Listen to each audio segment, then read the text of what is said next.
एक गरिब बाबाको सपना थियो, तर आफैले पढ्न पाएनन्। तर उसले आफ्नो छोरालाई भने, "तँ त्यो बन्नेछस् जुन म बन्न सकिन।" आमा बिहानै उठ्छिन्, बाबा दिनभर पसिना बगाउँछन्, तर सन्तानको कापी कहिल्यै खाली हुँदैन। आफ्नो सपना अधुरो रह्यो, तर सन्तानको भविष्य उज्यालो बनाउन आफ्नो जीवन नै खर्चिए। उज्यालो भविष्यको कामना। सन्तानको सफलता बाबा आमाको त्यागको परिणाम हो। चाडपर्व आउँछ, बच्चाको लागि नयाँ कपडा, तर बाबा आमाले पुरानै लुगा। किनकि उनीहरूलाई आफ्नै खुसी भन्दा सन्तानको खुसी ठूलो लाग्छ। मलाई त पुरानै राम्रो लाग्छ, तर त्यो साँचो होइन।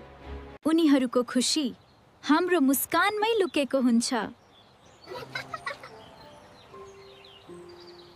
एक दिन सन्तान ठुलो हुन्छ अनि टाढा जान्छ सपना पूरा गर्न। बाबा बाहिर हाँस्छन्, आमा भित्र रोइरहेकी हुन्छन्। हामी ठिक छौँ, म एकदम ठिक छु।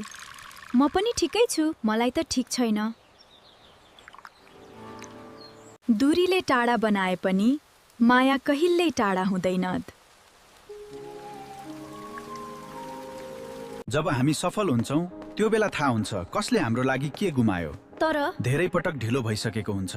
I want nobody. बाबाको कपाल सेतो भइसकेको, आमाको शरीर कमजोर। त्यसैले आजै धन्यवाद भन्नुहोस्, किनकि भोलि ढिलो हुन सक्छ।